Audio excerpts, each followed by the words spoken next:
Hello, everyone, and welcome to the latest episode of Reliving the Extreme. Nate Maxson here with you, along with my brother Aaron. And Mr. Chad Austin. Where's your brother Aaron? I didn't hear him say anything. I didn't. Why didn't you Aaron, say did you say hello? Aaron, did you say hello to the people? I did. I said hello. You guys can't hear me? Now we can. I didn't hear you say Jesus hello. Christ. You got to say hello to the people. Kate Fabinus. I did. You got to say hello to Archie Mitchell. Hello, Mr. Mitchell.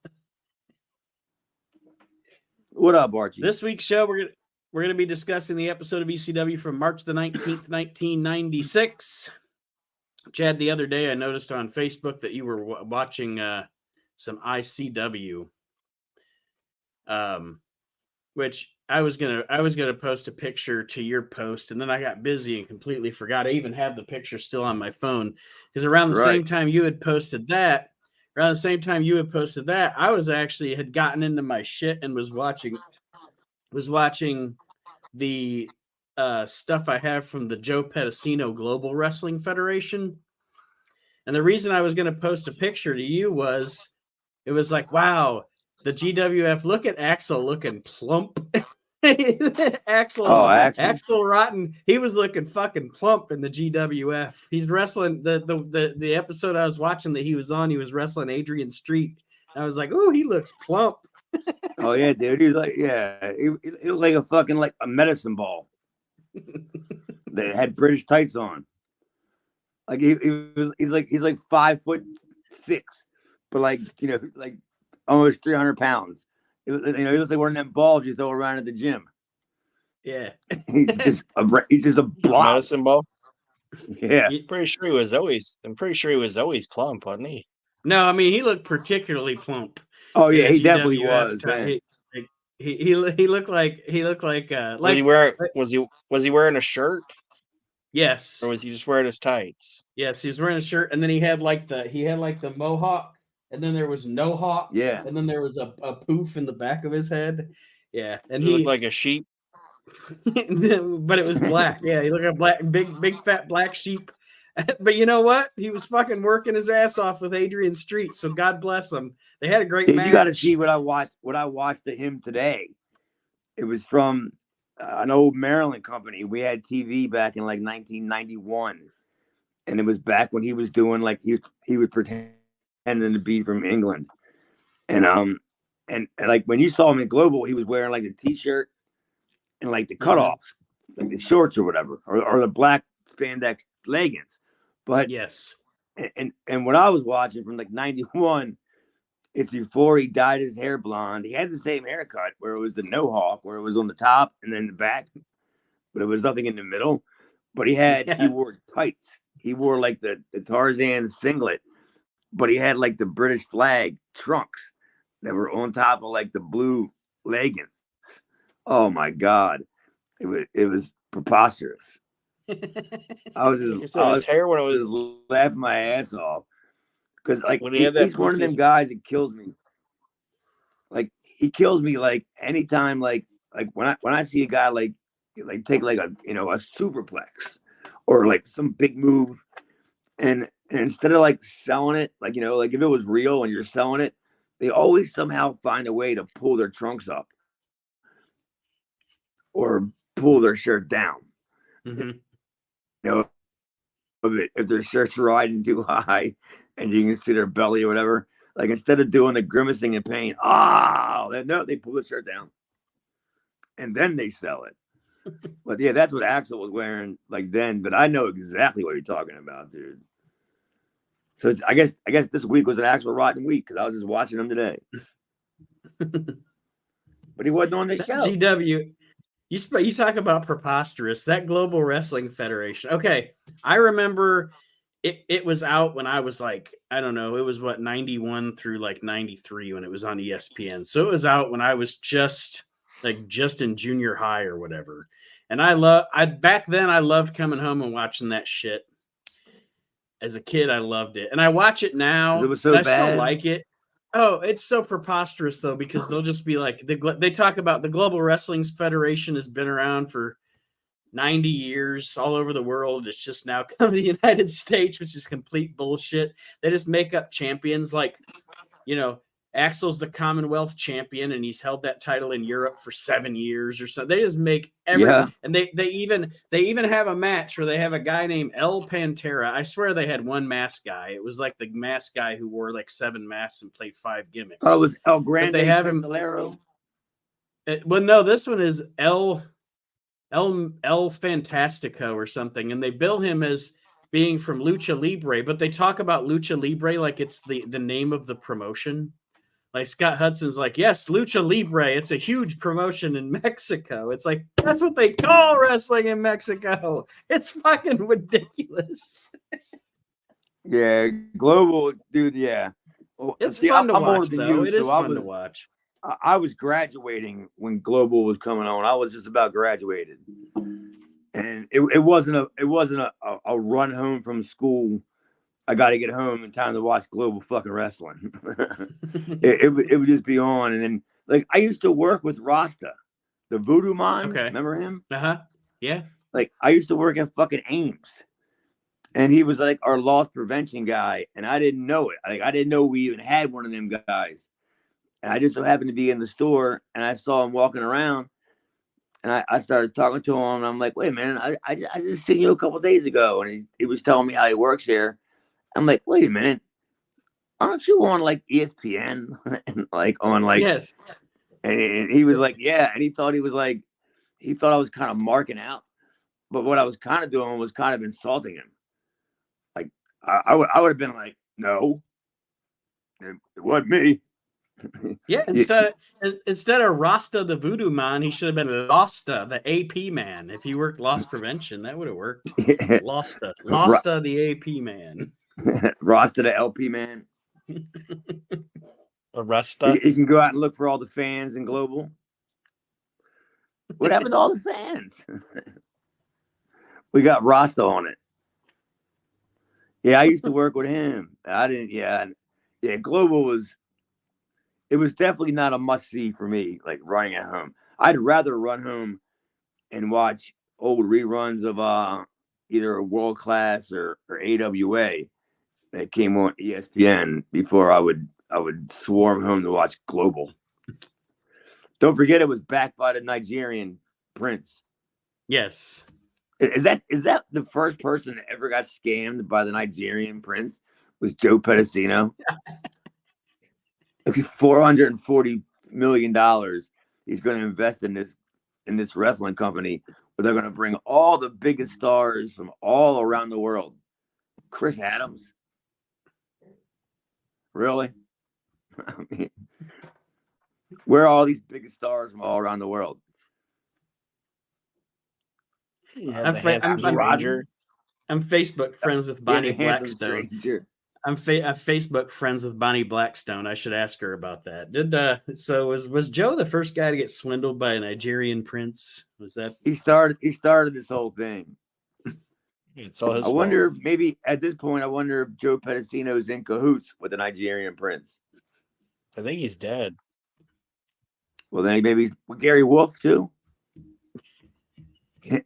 Oh, poor Joe Pedicino and Gary Wolf. Oh no. Yeah, I wouldn't be surprised if Joe Pedicino was not dead, but Bonnie Blackstone's still alive? Yeah. How the fuck did he get hurt? I'm not saying that she's Missy Hyatt or anything, but I remember when I found out that, like, when I watched this back when I was a kid, I had no idea Joe Pedicino and Bonnie Blackstone were married. And then years later, when I started, actually being a smart fan or whatever and everything, and I read that they were, I was like, get the fuck out of here. It's got to be because he has Nigerian prince money. He must be able to lick his forehead. Fucking kidding me? Yeah, she showed him that bank account. Oh shit, Nigerian prince money, Prince Nana money. Maybe that's who the guy was. If it was Prince Nana, he was the guy behind Global. Fuck. So my other question to you, Chad, because he's been in the news this week. I don't know, and I just wanted to ask you because I know that he started in the Maryland area. Do you know, or did you ever have any interaction with Patrick Clark, Velveteen Dream? I trained him. Okay, because that guy this week, I have to say, yeah, go ahead. What do you do? What do you do? Who do you show his dick to this time? Nobody. And this is what I'm saying. He put out what I think is like the most sincere fucking apology video I've ever seen in my life. Like, I mean, people make fucking mistakes. It is what it is. Didn't he show his dick to school kids though? No. I mean, during the apology? I think there was a thing where there were pictures exchanged between him and someone that was a minor that he didn't realize they were a minor or says he didn't. Anyway, it doesn't matter. My point was, okay, but my point was like his apology video. If you watch it on YouTube, very rarely do I see an apology video that some celebrity or some public figure does, where I'm not like, whatever. They're just trying to, get back in the good graces or whatever. But he fucking takes full responsibility for everything. That's one of the most sincere fucking things I've ever seen from a public figure. But yeah, when I saw him in the news this week, I wasn't sure, Chad, and I looked into it, and I was like, oh, he came from MCW, so I wasn't sure if you knew the dude or not. Yeah, like the MCW, like Danny, the guy who owns MCW that runs the school, Maryland, all that shit.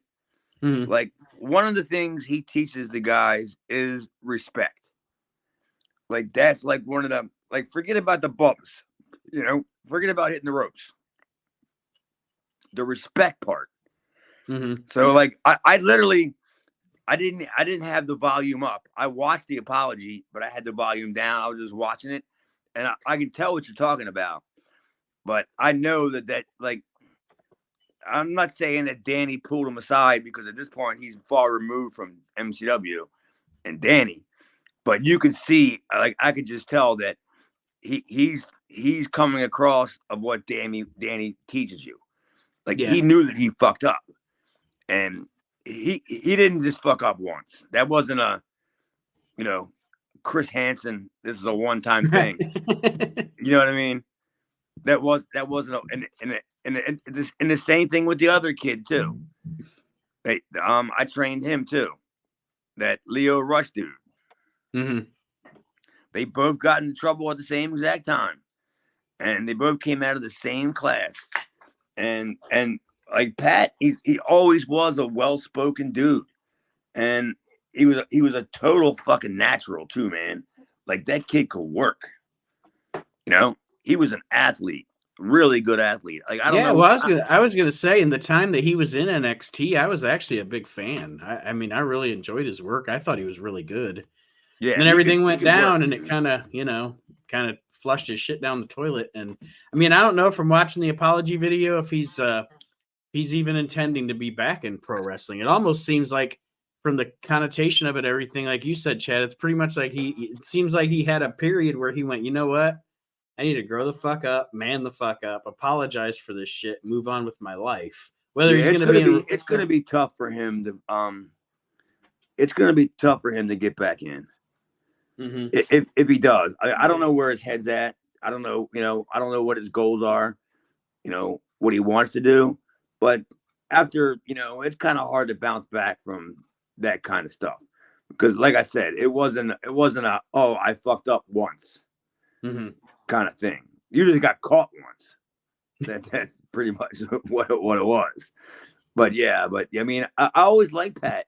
Like it literally like broke my heart when I found out about that. And I'm like, dude, I would have never known. Mm-hmm.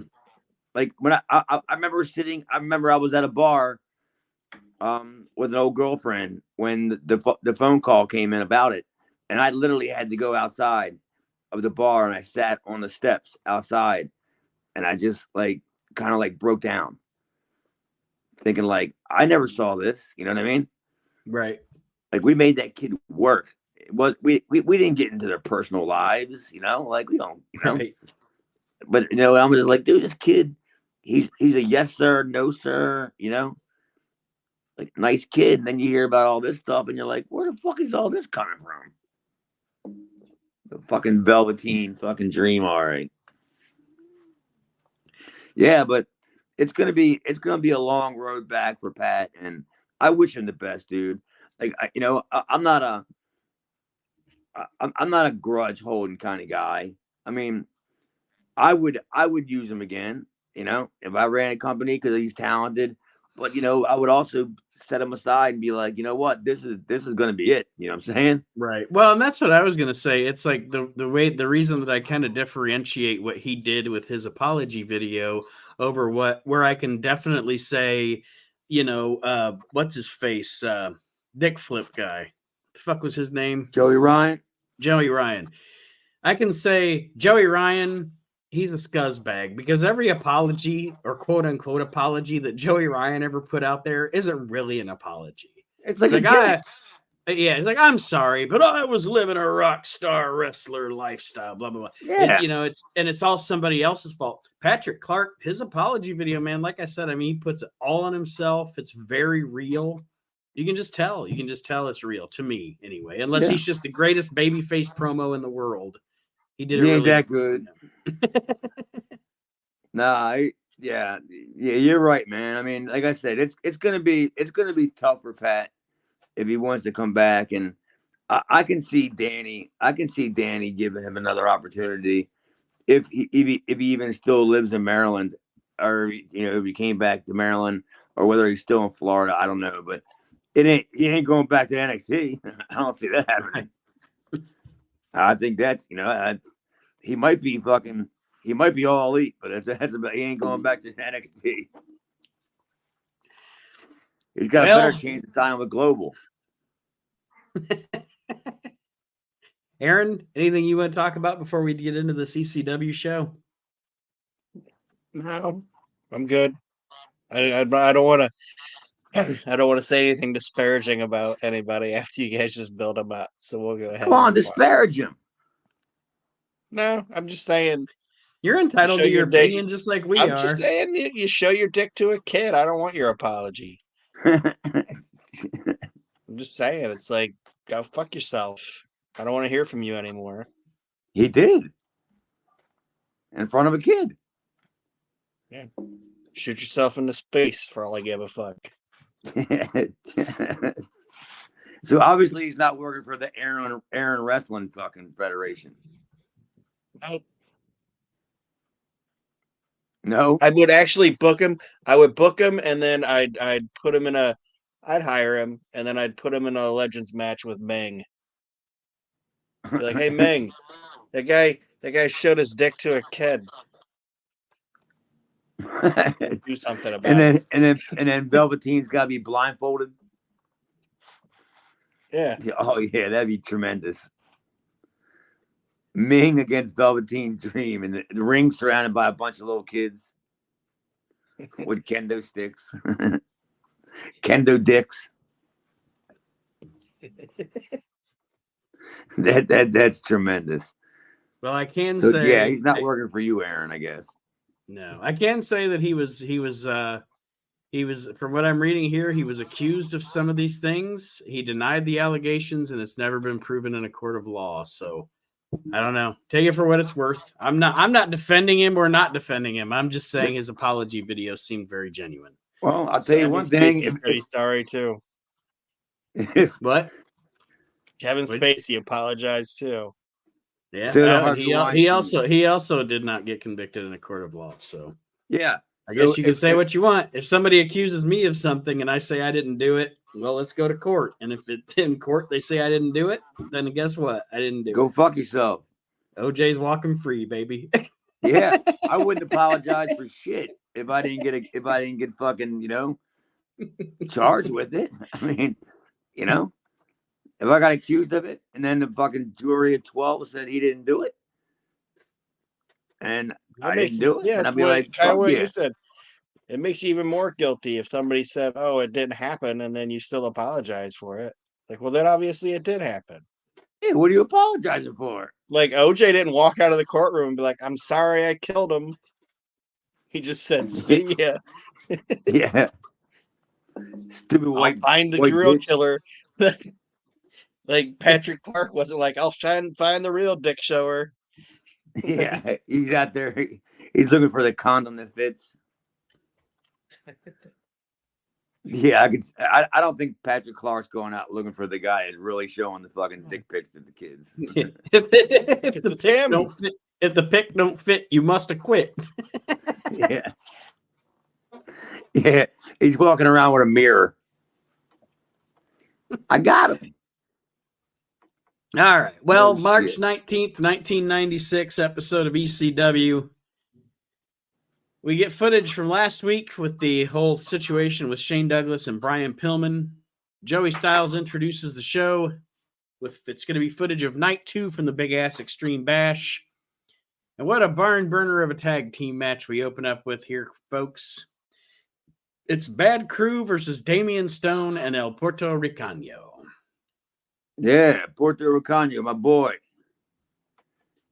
Joined in progress. And- Shocker. Of course, Damian Stone is little Guido. Is this his debut, or have we seen him already? No, we've seen him before. I worked him on TV like a year before or 2 years before. Okay, I just couldn't remember. Yeah. Yeah, he had been there for a little while. Yeah, what a barn burner, huh? Bad Crew. Hey, question, because anytime the only Bad Crew stuff I've ever seen is ECW, He's bad. and anything they ever show of them in ECW, they stink. Were they ever really any good? Like, or do they just stink? I'll tell you what they were good at.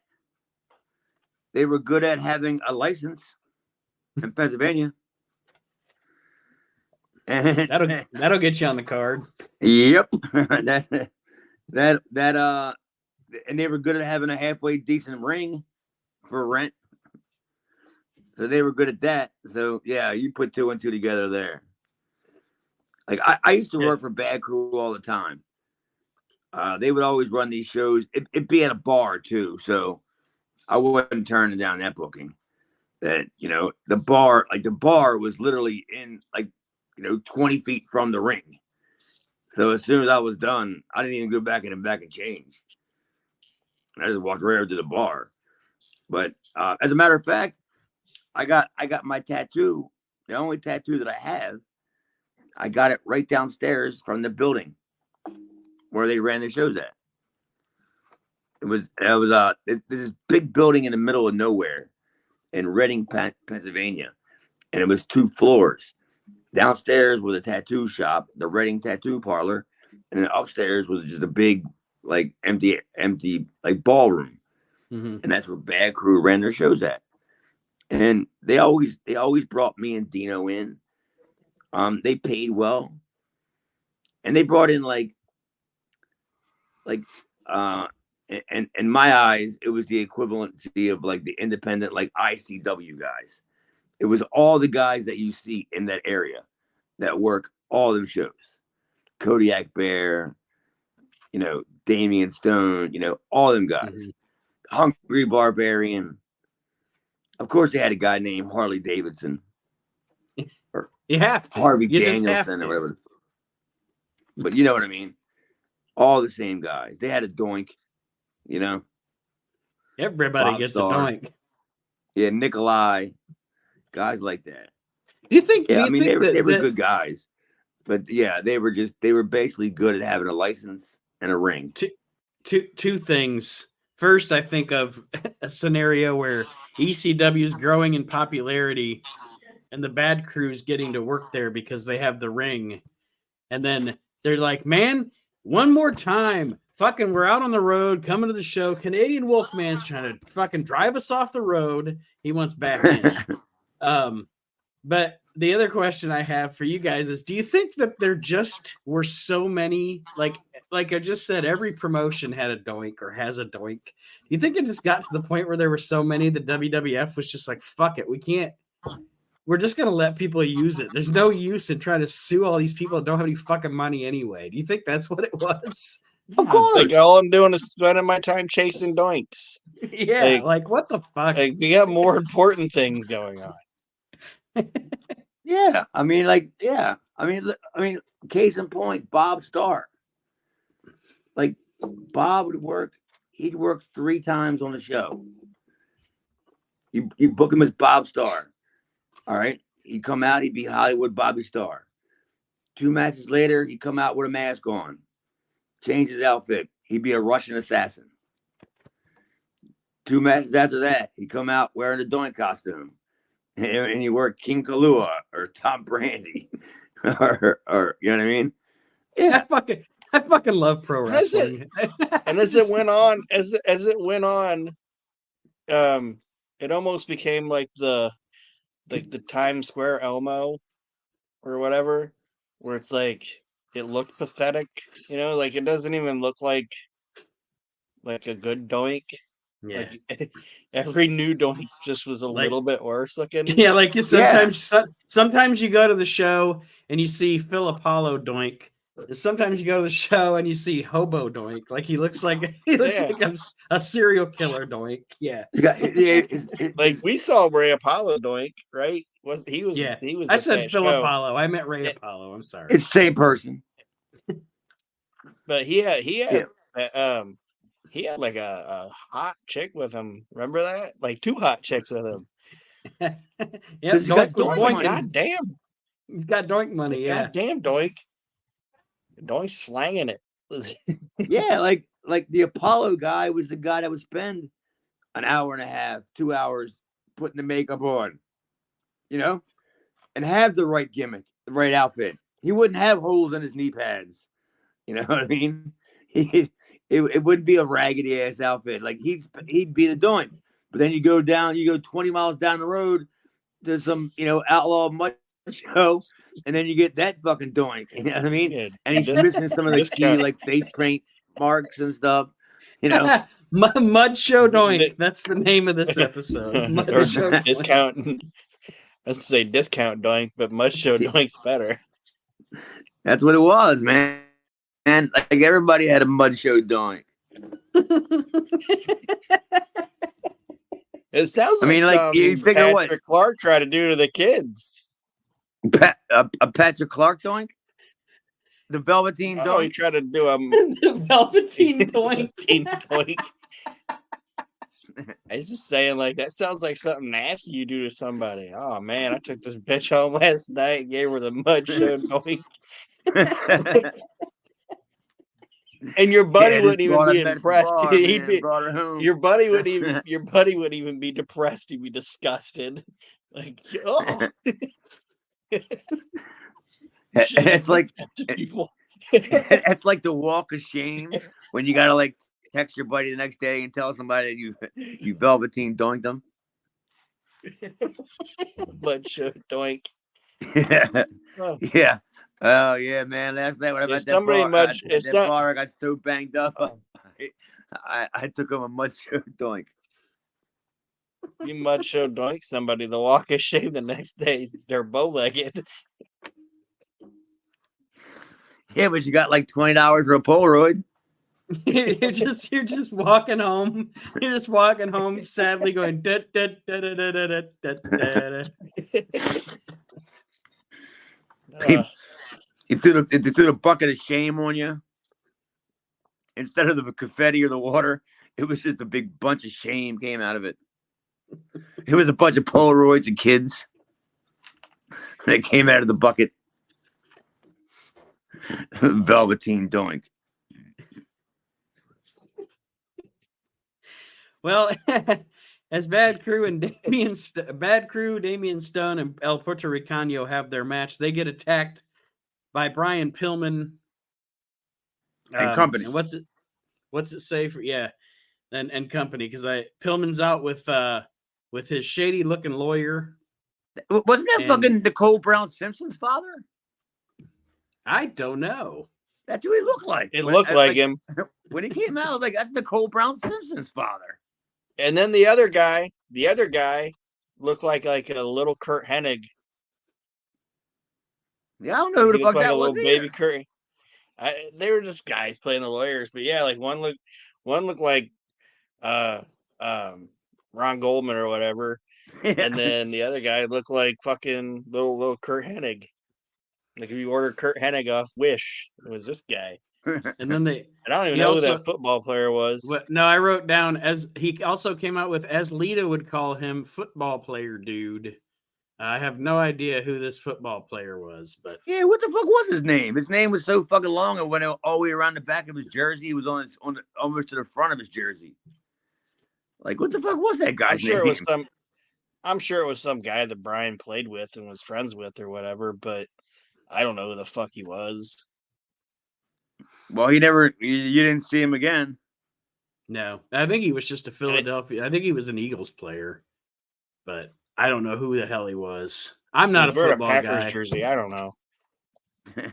No, I think he was wearing an Eagles jersey. I don't know either. I don't watch football either. All I know is he was a fucking jabroni. Like, I'm that guy that I know who like Joe Montana is. I know who guys who do infomercials are, but I don't want to watch football, so I don't know. Yeah. Yeah. Cal Ripken. I know who that is. I don't know if he's a quarterback or whatever. I just know the name. He's a pitcher.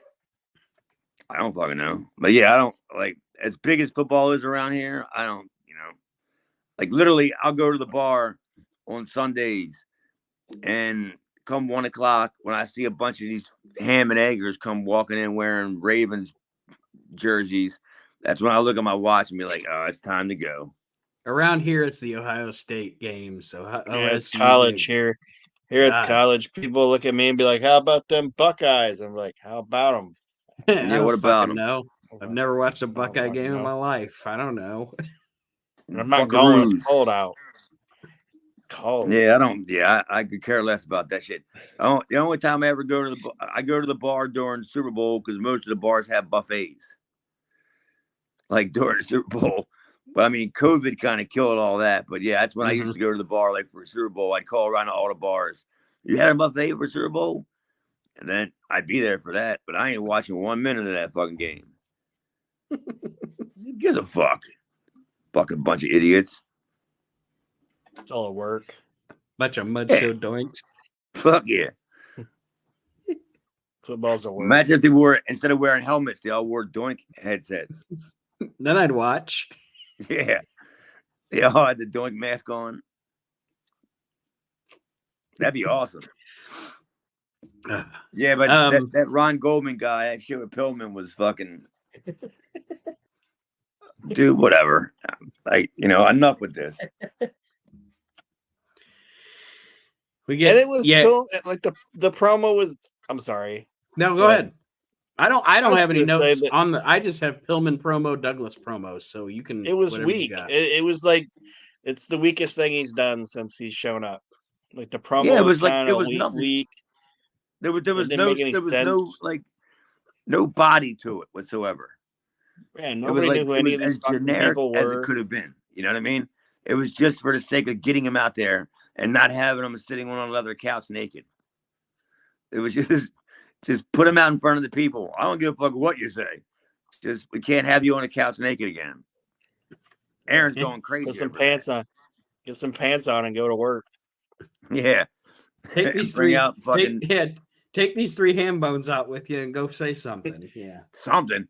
Put your ham bone away and take these 3 with you. Get out there. But yeah, and then like I said, Douglas, he went to confront him and Pillman just left. And it wasn't anything. It was lame. Nothing went on. It was stupid.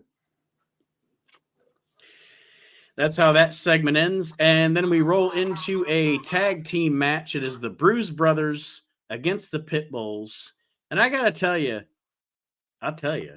their time in ECW is literally the only time I ever liked the Bruise Brothers. I was not a fan of them in the WWF. I was not a fan of them in WCW. But for some reason, they work. I didn't even like them in Smokey, but they work in ECW. I love them in ECW. Oh, so you obviously never saw them in USWA then? If I haven't seen a lot of it. Oh, dude. It's before they were the Bruise Brothers. When they were first breaking in. And they were these two tall, skinny jabroni guys that were, as a matter of fact, the one guy, when they first cut their first promo, they were sponsored by a country band called Sawyer Brown. Like, it was like their sponsor or something. And they came out and cut a promo, and one of them stuttered, like when he was cutting the promo. And then he even kind of smiled when he realized he was stuttering because it was live TV. And then he goes, duh, duh, duh, duh, duh, duh, duh. And then he kind of like smiled. And then his brother started talking. And I'm like, dude, these guys are awful.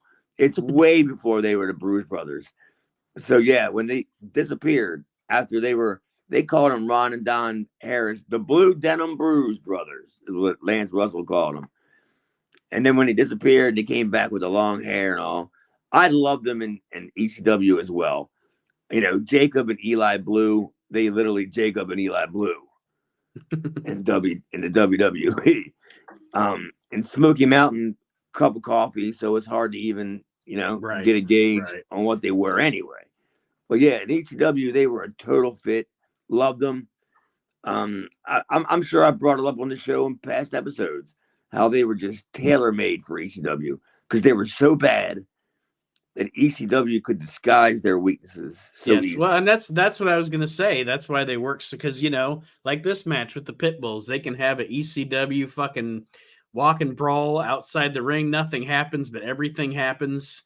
Then you throw them in the WWF, and I'm talking like 97 when they throw them in this thing with Brian Lee and Crush, and the Disciples of Apocalypse is one of those most boring factions in the history of professional wrestling. Boring. Yeah, Dutch Mantel couldn't even get him over. Boring, yes. But here, absolutely, they're perfectly cast, they're perfectly used, and I liked this match. I liked watching these two teams go at it. Aaron? Yeah, because you figure it's going to be sloppy. It's going to be a car crash bad, which is in wrestling sometimes is good, because like you can't always have a Rey Mysterio match where it's just perfect spot.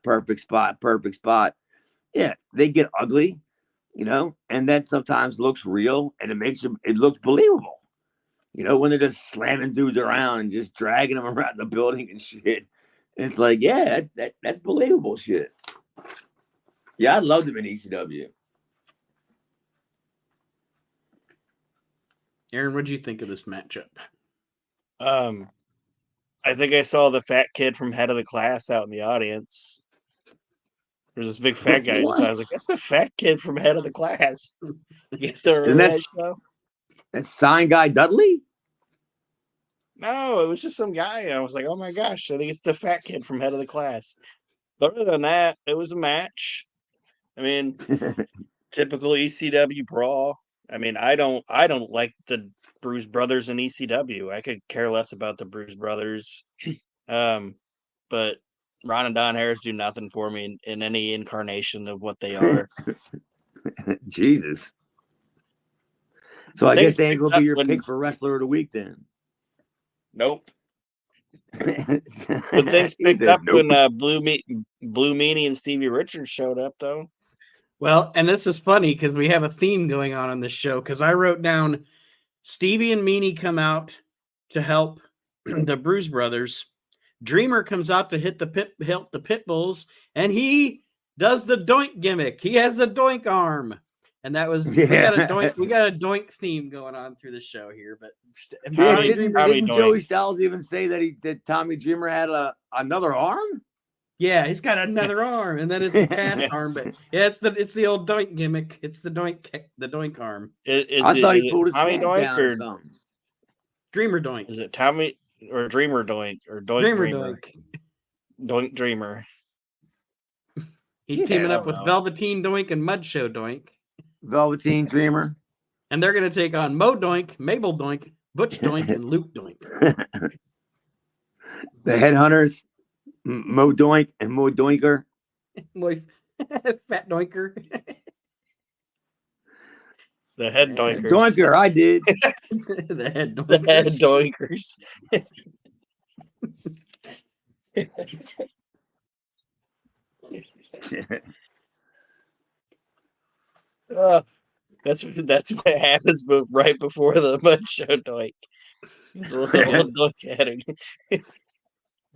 Boy, this has been a hell of a show already. All Velveteen doinking it up. Did you notice that Meanie wound up covered in mustard? I'm not sure that's not the first time or the last. I was about to say, doesn't he usually get covered in mustard? I mean, if you're gonna do it to somebody, why not? I'm sure he didn't bitch about it. I'm pretty sure in this time. I'm pretty sure at this time in his life, Meanie was usually covered in some sort of condiment. Yeah, he got an advance in his payday. You're gonna face full of mustard. Hot dog to come later. There may or may not be a bun. Just a hot dog and mustard. No bun. He's like, that's okay. That was his draw, was the mustard.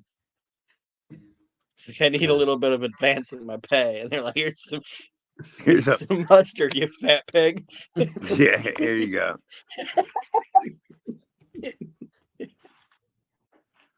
I could just imagine him walking up to Paulie and asking for an advance in his pay.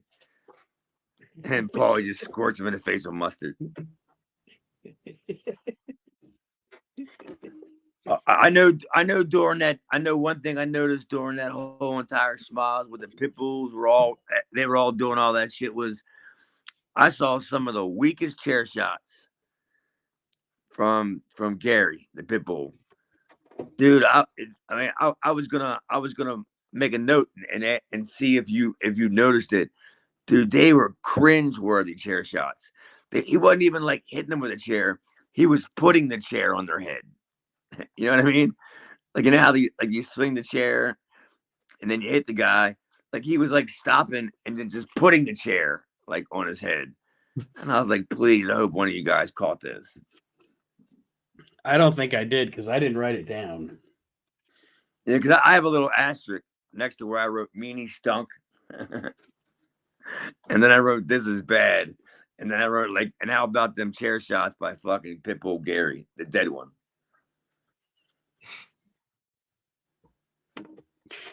Ah, shit. Well, we have this big schmoz here, and then the two opposing sides have a stare down at the end. And then we go to a promo with Taz and Fonzie discussing the match between Chris Jericho and Taz on next week's show. Chris Jericho. I can't believe Jericho's still there. Well, and what I wrote down was I couldn't believe that, like, he's just recently, we've seen him on one episode so far. He had that match with Mick Foley. I don't know if we even saw him before then. He almost got, at least on TV, there was no introduction to him. Like, they just were like, here's Chris Jericho. Because he wasn't supposed to stick around, which he didn't. Like, they got more mileage out of Jericho being like basically up for like 2 shots. You know what I mean? Like, he came in for like, because he came in for the New York show, and then the arena show, and then the month before, like, he was on that show. So like, they got more mileage out of like 2 Chris Jericho shots. They got like 8 weeks of television, just, you know, out of him working twice. You know, like, it's amazing. Because I know he wasn't there long. But I'm like, he's still on TV. How are they pulling this off? Yeah, because I know this because our next match is going to be the main event match of this episode is 2 out of 3 falls. It's Ray and Hoovy. And I know this is Ray's last ECW appearance because he's about to debut in WCW. Let me check and see when Jericho, because Jericho debuts in WCW in '96 also, but I don't know the exact date. Right. It was like because I was in Memphis when I think Jericho debuted. So Okay, it had to have been like the spring. I was gonna say these shows are in March that we're watching now, and it says here, and of course I'm just using Wikipedia, but he debuted for WCW on August 20th, 1996. Yeah, So that sounds about right. Because I was yeah. still down in Tennessee then. Yeah, that's about right. Because I remember being at the bar and seeing them, and there was no volume. I was just happened to be at a bar, and they had Nitro on. I was like, oh my god, Chris Jericho! Like I just saw him, like 3 weeks ago in like Philadelphia. Coming out to knock off Even Flow. Yeah, I don't know. Is that what he came? Oh, is that what he came out to? Yeah, he came out to the knockoff Even Flow. Yeah. NWO Even Flow. And then what? Diamond Dallas Page came out to knock off Smells Like Teen Spirit. Oh my god, Yeah, that was like the most blatant rip off of every one. Like literally, that was. Everybody's like, Jimmy Hart was a wrestling music genius. Like all he did was steal other songs. That wasn't Jimmy Hart. Jimmy Hart didn't do all that shit. Yeah, he did. No, not then. They didn't. That was just generic, studio music. Because Jimmy Hart didn't do a lot of music for WCW until way later on. That's when he started doing like the music. Before that, it was all just generic TV soundtrack music.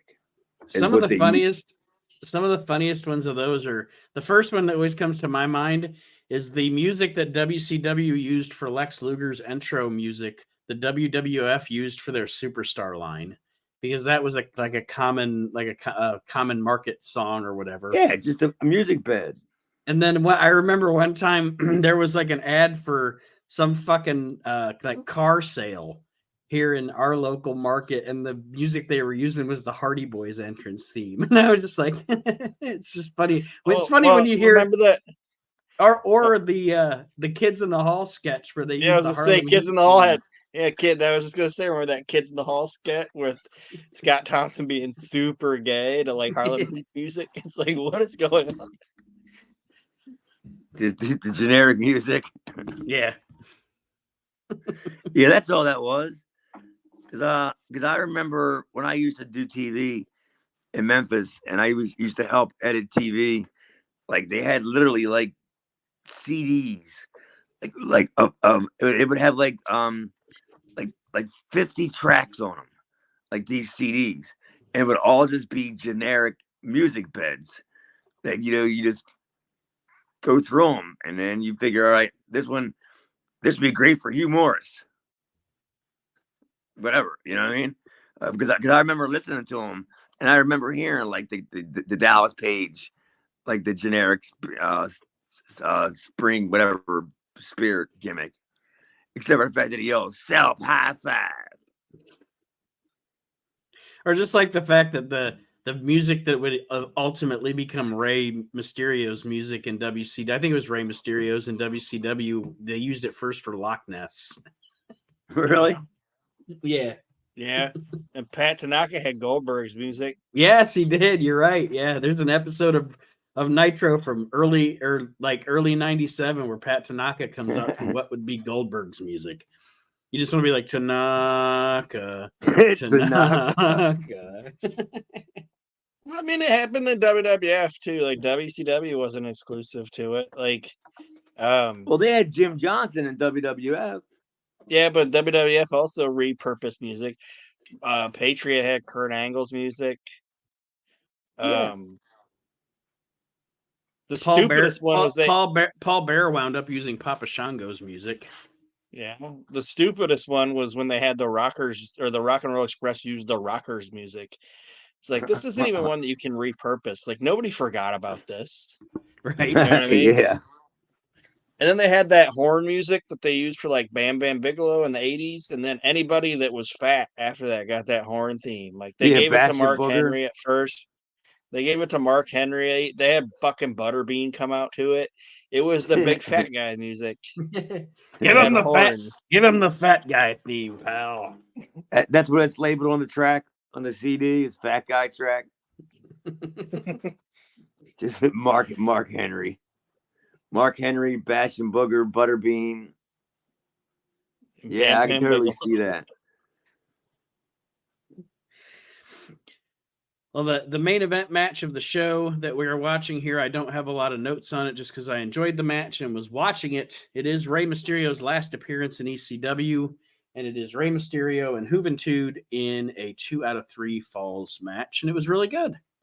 I don't have a lot of notes on it just because I was watching the fucking match. So I literally, like, at this point, I kind of tuned out because, hindsight now, I had seen that match 50 million times. mm-hmm. It was the same fucking match, that I've seen a bazillion times. But it was still good, but it was still the same exact match that they have all the time. But it was in Philadelphia, so they just did 1 or 2 more spots outside the ring. Right. You know what I mean? But it was still the same match. But it was always good. And Hoovy didn't look nowhere near as bad during this match as Hoovy's not 100% guy. Like, Ray is, he's a 99%er when it comes to hitting his spots. Ray is. Hoovy's far from that. Like when Hoovy does the 450 splash, like I sometimes cringe when I know he's gonna do it because literally mine's about as good as his. That's how I know it's not good because I'm not Scorpio when I do the 450 splash, and I know Hoovy's not Scorpio either. Like Hoovy's is just about as good as mine, and yeah, he's no Rey Mysterio when it comes to the high spots. He can do them. He's not smooth. Right. Yeah. And his success rate is nowhere near Ray's. But yeah, it was good. Aaron, what'd you think? I mean, I know you're going to say it's good too. It's like you guys said. It was a good. I mean, it was a good, solid match, and nothing to really complain about. It's a good way to send out Ray, and I enjoyed it, and I like the fact that they went outside the building, and it was just a fun match. I wonder whose Oldsmobile that was that he got slammed on. Dude, I'll tell you what though, that super bomb was brutal. I guess was it Ray giving it to Hoovy? I can't remember who gave it to who, but one of them gave the other one the super bomb, the power bomb from the top rope. Dude, I was like, as small as these two guys are coming from that high up, driving down to that mat, I'm like, dude, that had to hurt. And like that to me was like that popped me. Like like I said, I was kind of tuned out watching it, but I wasn't paying attention. But I was like, God damn, that was brutal. And you're right, going outside the building. I mean, they did a classic, just a spot on the car, a Hurricane Rana off the hood, if you will. It was good stuff, man. And yeah, but Ray was good. Why'd they put Ray over? That is my note. Is Ray and Hoovy really good 2 out of 3 falls match? But why did Ray win? Because this is his last spot in ECW. Hoovy should have went over. Yeah. Well, I mean, was Hoovy gone too after this? I think he's. I can't imagine him sticking around for much longer. Who else is left? I think. Well, I guess what I'll say is, at this point, they know Ray's going, but I don't think Hoovy's gotten offered anything yet. The minute he does, he's like hasta la vida or adios or whatever. But Ray's been signed to WCW at this point. Hoovy's probably, I'm sure he comes in very shortly thereafter. Yeah, because I mean, I'm sure Ray's gonna politic to get him a job there anyway. Because who's Ray gonna work with? Conan's there already, so Conan's bringing in guys. Oh yeah, Conan's the liaison for everywhere. Conan's the one that got him in ECW to begin with. So Conan's the leader. Like he blazes the trail. Like he comes in for ECW, works a couple of shots. He leaves, goes to WCW, tells them, "Hey, look, I can get you Ray and Juventud Velveteen Guerrero if you want. I can get you all these guys." So yeah, that seems to be like the way it always worked. Like, just if you want to know where Ray's at, just look where Conan's at. He ain't far behind him.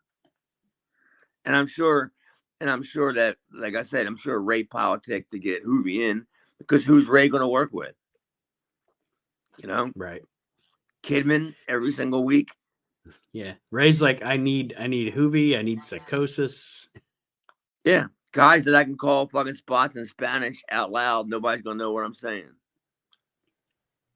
You know? Well, That's then we gotta close out. that's gotta be such a cool thing. Is that when you're Ray and you're Hoovy and you work so much and you know each other's matches that you speak Spanish like they do, and even like Spanish slang. Like, you know, I can speak Spanish, or I can understand Spanish, and I can speak a little bit of Spanish, but I don't know like Spanish slang. But yeah, they can call spots out loud and you wouldn't know what the hell they were talking. You know what I mean? You wouldn't know what they were saying. Yeah. So that's gotta be cool. I'd love to be able to do that shit.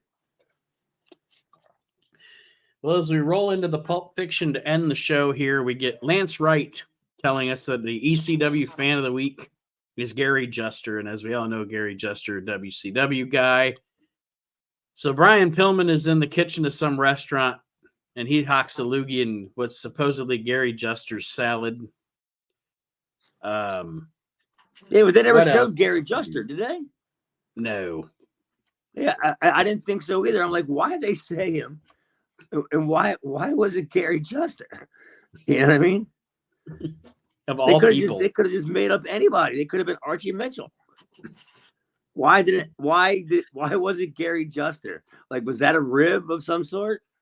Yeah, well, that's what I'm saying. Like, if you know, I don't know how many people that are watching the show at the time knew who Gary Juster was.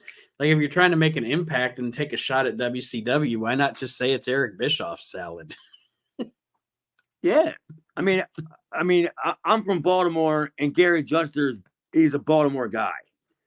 That's why I know him. I knew him back in the days back in like WCW, old NWA days, when they would say if they were coming to Baltimore, and they would say, what a card promoter Gary Juster put together, because he was Baltimore's promoter. Mm-hmm. Like he was the one that put the shows together in Baltimore, but he just got a job in the office of WCW, just pretty much running shows. But yeah, it was just an odd name to me. Out of all the names, why was it Gary Juster? Just the other notes that I have here on Pulp Fiction, then if you guys want to comment on any of it, they show Shane Douglas at a fair with some actress. I don't know who she is. Missy Hyatt tells the Sandman. Why is he at the fair? I don't know. That whole thing was like, I don't even know what's going on here. Why did he wear a suit to the fair? And what was he trying to like dunk somebody, or he was trying to knock? He was doing he's doing like to get the ball in the certain hole game or whatever. And yeah, what the fuck? I don't know what what the the fuck was is going Troopy on. Doll?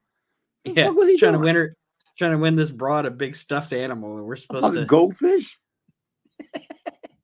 Like, what? That served no purpose whatsoever. Is that we franchise wants a goddamn goldfish? Yeah, like we just so happen to have a camera at the fucking state fair where Shane's trying to win a fucking goldfish. Like, I heard Matt Bourne was working there and wanted to go meet him. Who? He wanted to go see his old buddy Matt Bourne. He was working there. Oh, he's doing a tilt-a-whirl or the scrambler. Matt Bourne's the one yelling, "Anybody want to go faster?" As he's playing Motley Crue records. Yeah, dude, Hyatt. That was just strange to me. That was like, yeah, Shane Douglas is at a fair. Missy Hyatt then tells Sandman she cuts the promo about how, you know, she likes how he dishes out pain and how he takes the pain. JT Smith does a thing where, dude, did you see Sandman's back? Yes, yeah. Where the fuck was that, dude? Where did that come from? Holy shit! Like, that looked like he got beaten up for a week. Like, that wasn't like a couple of like red marks. His whole entire back was all like banged up. Like, where did that come from?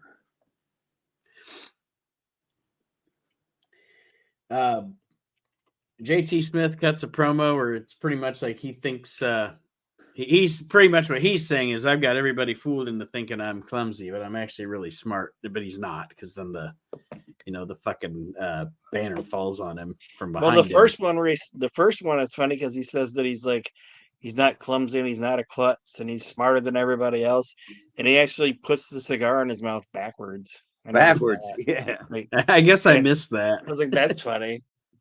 Like, he can't even smoke a cigar, right? And then the banner falls on him. Yeah, I was just like, all right, yeah, because I'm looking at the phone, thinking, all right, this has got to be ending soon, because usually they'll put that graphic up where it says Stone Cutter, whatever production, whatever, and I'm like, it didn't come up yet, and I'm thinking there can't be much left. But then they switched it up by putting the music up first and a couple of other graphics before they went to the production thing, and I'm like, yeah, it's over. And then like I said, Sandman's back to me was just, I was like, dude, I can't believe nobody that wasn't acknowledged. His back looked terrible, man. Unless Missy Hyatt's that brutal in bed. I don't know. God damn, dude. The the Eliminators say their only regret about taking out Francine is that she wasn't pregnant, because then it would be a two for one. Yeah, no, I can't believe there that. We go. Yeah, I heard that too. I was like, because I was wrapping it up, and I'm like, did I just hear that? I was like, I can't believe that made the air.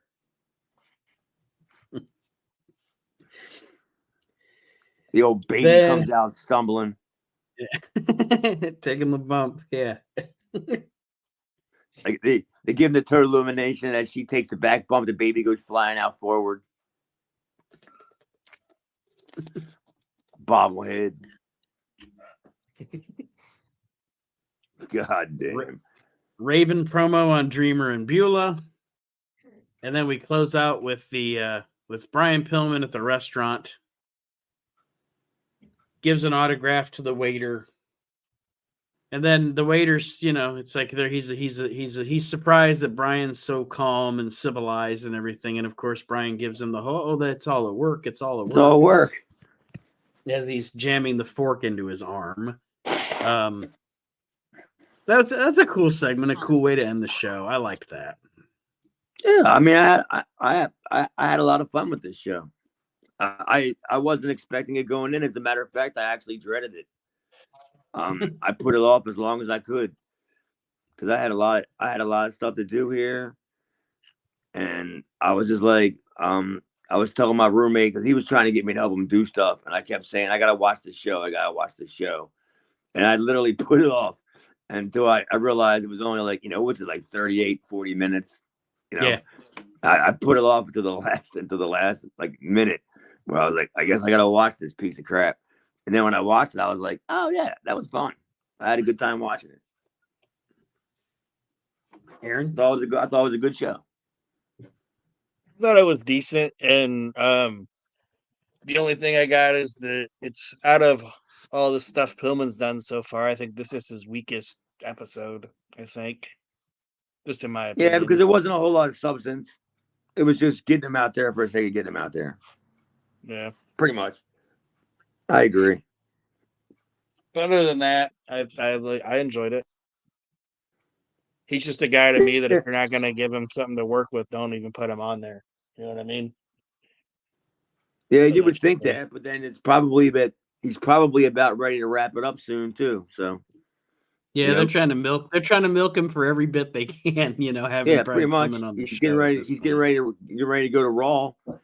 So just get him out there as much as you can. So yeah, that's pretty much why it was what it was. But I agree too. He did a whole lot of nothing. He did a whole bunch of nothing throughout the show. But yeah, it was still, to me, it was still a good show. I agree. And that's going to be a wrap for this week's edition of Reliving the Extreme. Thank you, everybody, for joining us this week. And next week, we'll move into, I think the episode is going to be March 26th. And actually, usually I peek ahead a little bit to see if they can see what's on the next episode. And I didn't do it this week. So I'm not sure what we have to look forward to next week. We do have the best part about this show was the fact that it came off the tails of last week's show, which was a one-match show. Yeah. So this was kind of like a whole different. It was the canvas was clean, fresh slate. You know, now after we gave them a whole hour of one match, now we're going to give them a little bit of everybody. Right. On this show, and now we can just start all over again. So yeah, that I agree. It was a good show. All right. Well, that'll be a wrap. We thank you for listening, everybody. Thank you for your support. Keep on listening, and we'll see you next week on Reliving the Extreme.